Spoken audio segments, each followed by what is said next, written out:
మీ business ఏదైనా మీ ఊర్లో promotion చేయాలంటే అది సుమన్ టీవీతోనే సాధ్యం. ఇప్పుడే సంప్రదించండి. ఇప్పుడు మామయ్య అయితే మనతో ఉన్నారు. సార్ చెప్పండి సార్ ఏం జరిగింది? అన్న నా పేరు నవీను. నేను అబ్బాయికి మామయ్యని అవుతాను. మా బావగారు. ఏం జరిగిందంటే నా శనివారం నైటు మందు తాగిండని మాకు కాల్ రావడం జరిగింది. 9:00 తాగిండంట. సో 9:00 తాగిన తర్వాత 9:00 తర్వాత మన దగ్గరలో ఉన్న నాగరాజు హాస్పిటల్, మనం దుర్గా టాకీస్ ఆపోజిట్లో హాస్పిటల్ ఉంటుంది, అక్కడ ఉన్నారు. వాళ్ళు ఫోన్ చేశారు, ఇట్లా ఇట్లా జరిగింది, నేను మందు తాగిండని. హఠాహుటిన మేము అక్కడ నుంచి ఇంట్లో నుంచి వెళ్ళడం జరిగింది. అక్కడ వెళ్ళగానే ఇక మందు తాగి ఉన్న అబ్బాయిని వాళ్ళు కొంచెం ఫార్మాలిటీగా మా మందును కక్కియడం కానీ లేకుంటే అట్లాంటివి చేస్తున్నారు. సో ఒక హాఫ్ అన్ అవర్ అయిన తర్వాత ఆ మందు అంత సీరియస్గా ఉంది, అంత బతకలేని పొజిషన్లో ఉన్నాడు. సో మీరు హఠాహుటిన దీన్ని ఏం చేయాలంటే కిమ్స్ హాస్పిటల్ కానీ హైదరాబాద్ కానీ ఎక్కడైనా తీసుకెళ్ళండి, ఖమ్మం కానీ హైదరాబాద్ కానీ తీసుకెళ్ళండి అన్నారు. సో మేము మనకు దగ్గరలో ఉన్నది ఖమ్మం కాబట్టి మేము ఏం చేసినామంటే ఖమ్మం తీసుకెళ్ళినాం. కిమ్స్ అంబులెన్స్ ఒక మాట్లాడుకొని హాస్పిటల్ తీసుకుపోయినాం. దాంతోపాటు ఆయన ఏ మందు తాగిండో ఆ మందు డబ్బా కూడా తీసుకెళ్ళడం జరిగింది. ఎందుకంటే మనకు వాళ్ళు ట్రీట్మెంట్ చేయాలంటే క్లారిటీ ఉండాలి కదా. సో ఆ మందు డబ్బా కూడా మనం తీసుకెళ్ళడం జరిగింది. వాళ్ళు ఏం చేశారంటే ఎమర్జెన్సీలో అడ్మిట్ చేసుకున్నారు. ఖమ్మం కిమ్స్లో ఎమర్జెన్సీలో అడ్మిట్ చేసుకున్నారు. ఆ నైటే వాళ్ళు తీసుకెళ్ళగానే చెప్పారు, ఈ పాయిజన్ తాగిన వాళ్ళు బతకడం చరిత్రలో లేదు. ఇప్పటిదాకా మేము ఒక 100 కేసులు చూసినాము, ఈ మందు తాగినోడు బతకడం అయితే జరగదు. మేము ఫార్మాలిటీగా ట్రీట్మెంట్ ఇవ్వమంటే ఇస్తాము. ఎందుకంటే ఇప్పుడు మేము పేరెంట్స్ వదులుకోలేము కదా, అబ్బాయిని మేము ఎట్లా చనిపోతారని మేము బయటికి తీసుకురాలేము కదా. సో వాళ్ళు ట్రీట్మెంట్ అక్కడికక్కడే ట్రీట్మెంట్ స్టార్ట్ చేయడం జరిగింది. ట్రీట్మెంట్ స్టార్ట్ చేయగానే నైటు అక్కడ నుంచి ఎమర్జెన్సీ వార్డ్ పైకి తీసుకెళ్లారు. నైటే తీసుకుపోయారు. ఎమర్జెన్సీ వార్డ్ పైకి తీసుకుపోయి మార్నింగ్ 7:00 డాక్టర్ గారు వచ్చారు. అప్పటికల్లా మేము అంతా వాళ్ళ ఈసీజీ స్కాన్ కానీ బ్లడ్ టెస్ట్ కానీ అవన్నీ టెస్టులు రెడీ చేయించుకున్నాము. డాక్టర్ వచ్చి టెస్టులు చూశారు. ఫస్ట్ రాగానే టెస్ట్ చూసి బాబు అయితే 0% బతకడం అయితే ఛాన్స్ లేదు, మ్యాక్సిమం మేము చెప్పగలుగుతున్నాము. సెకండ్ ఛాన్స్ ఏంటంటే ఒకసారి డయాలసిస్ చేద్దాం, అది సెకండ్ ఛాన్స్, మనకు అక్కడ ఉన్నది సెకండ్ ఛాన్స్. ఒకసారి డయాలసిస్ చేద్దాము.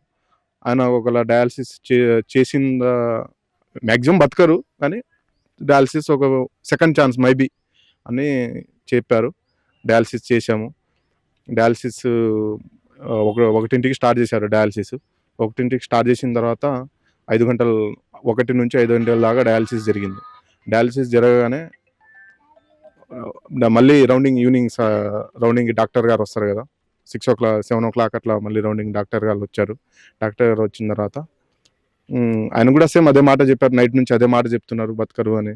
సో అబ్బాయి నేను దగ్గరుండి చూసింది అని అంటే ప్రాణం కొట్టుకుంటుంది. ఆ అబ్బాయిని 2 కాళ్ళు చేతులు కట్టి బెడ్ మీద కొట్టుకుంటాడు, నన్ను వదిలేయండి. ఇప్పుడు మందు తీసుకున్న దగ్గర నుంచి, మందు తాగిన దగ్గర నుంచి వెళ్ళిపోయే వరకు అంటే కొంచెం గ్యాప్ ఉంది కదా, ఆ టైంలో మీతో ఏమైనా మాట్లాడిందా? లాస్ట్ టైంలో చివరిసారిగా ఆయన ఏం మాట్లాడినా? అయితే నేను ఇక్కడ నుంచి అంబులెన్స్లో నేనే వెళ్ళా అతనితో పాటు అంబులెన్స్లో. అయితే నేను అడిగిన, 9th క్లాస్ చదువుతున్నారా, నీకేం మందు తాగడానికి అంత అవసరం ఏముంది అని నేను అడిగిన. వాడు నాకు ఫస్ట్ ఏం చెప్పిండంటే, నాకు మొబైల్ కొనిపోయలేదు అని తాగినా అని ఫస్ట్ అన్నాడు. అంటే నాకేం చెప్పలేదు వాడు. అయితే నేను మొబైల్ అట్లా తాగుతారా అని నేను ఇక ఆలోచిస్తున్నా. నైట్ ఆ విషయం నైట్ అన్నాడు. నెక్స్ట్ డే మార్నింగ్ ఒకసారి అడిగాము, నేను దగ్గరుండి అడిగా, ఎందుకు ఇట్లా చేసుకున్నారా అంటే, నాకు ఆ అమ్మాయి నుంచి కాల్స్ వస్తుంది, మెసేజ్ వస్తుంది. సో వాడు భయపడి చెప్తలేడు, మెసేజ్ వస్తుంది. అట్లా మెసేజ్లు రాగానే నేను ఒక నెంబర్ బ్లాక్ పెట్టాను. ఒక నెంబర్ బ్లాక్ పెట్టినా వేరే నెంబర్ నుంచి కాల్ చేసి నన్ను బెదిరించారు. నువ్వు ఊర్లో తిరగలేవు, నువ్వు బతకలేవు ఊర్లో అన్నట్టు నాకు బెదిరించారు. వాడు ఇప్పుడు ఏమనుకున్నాడంటే, అటు వాళ్ళకి తెలిసిపోయింది, రేపు మా పేరెంట్స్కి చెప్తాడు మార్నింగ్, ఇప్పుడు నన్ను పొద్దున వీళ్ళు కొడతారు వాళ్ళు కొడతారు అని. వాళ్ళకి తెలియని వయసు ఆయనకు, ఆ మందు తాగితే చనిపోతారని కూడా ఆయన తెలియదు నాకు తెలిసి.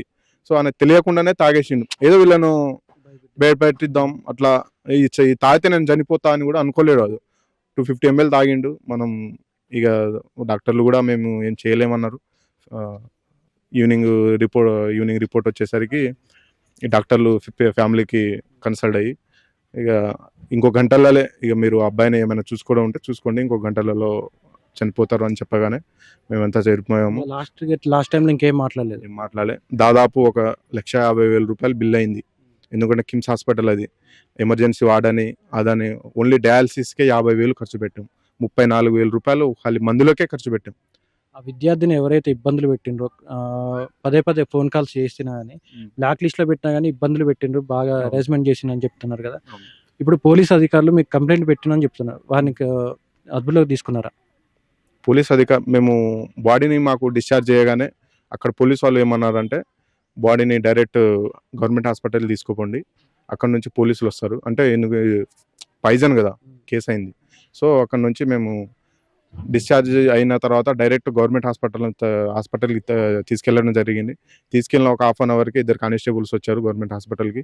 వచ్చి పంచనామా రాసి అది ఫార్మాలిటీగా రాసి తీసుకున్నారు. మీరు రేపు పొద్దున వచ్చేసి పోలీస్ స్టేషన్‌లో కంప్లెయింట్ ఇచ్చిన తర్వాత మేము ఆ కంప్లెయింట్‌ని ఎళ్లి హాస్పిటల్‌లో చూపిస్తాం. హాస్పిటల్ అక్కడ పోస్ట్‌మార్టం అయిన తర్వాత బాడీని ఇంటికి తీసుకెళ్ళండి అన్నారు. మేము మార్నింగ్ ఎళ్ళాము. కేస్ పెట్టాము. ఎవరెవరి మీద పెట్టిండ్రు కేసు? ఎవరెవరి మీద అంటే ఎవరైతే ఆయనని బలోపేతం ఎవరైతే ఫోన్ కాల్ చేసి వాళ్ళ అమ్మాయి వాళ్ళ ఫాదర్ కావచ్చు. వాళ్ళు ప్రత్యక్షంగా ఉన్నారు. పరోక్షంగా ఏమో వాళ్ళ బ్రదరు, నాన్నమ్మ ఎవరో ఉన్నారంట. అది నాకు తెలియదు. మనది ఊరు కాబట్టి మనకు తెలియదు. సో, ప్రత్యక్షంగా ఎవరు చేసినా, పరోక్షంగా ఎవరు చేసినా అందరూ హత్యకి బాధితులే. మాకు అబ్బాయి లేడు ఇప్పుడు. మాకు చనిపోయారు. సో, పోయిన అబ్బాయి మళ్ళీ తిరిగి రాడు మేము ఎంత చేసినా. సో, వాళ్ళకు కూడా అదే శిక్ష పడేటట్టు చేయాలి. లైఫ్ లాంగ్ అయినా చేయండి, ఏమైనా చేయండి. వాళ్ళకు కూడా అదే శిక్ష పడేటట్టు మాకు కావాలి. వాళ్ళకు కూడా శిక్ష పడాలి. ఎందుకంటే వాళ్ళు కూడా అనుభవించాలి. ఇప్పుడు వాళ్ళకు మళ్ళీ కొడుకు రాలేడు. లైఫ్ లాంగ్ ఇక వాళ్ళు అదే బాధతో ఉంటారు. సో, వాళ్ళు కూడా అదే బాధపడాలి అన్నట్టు మేము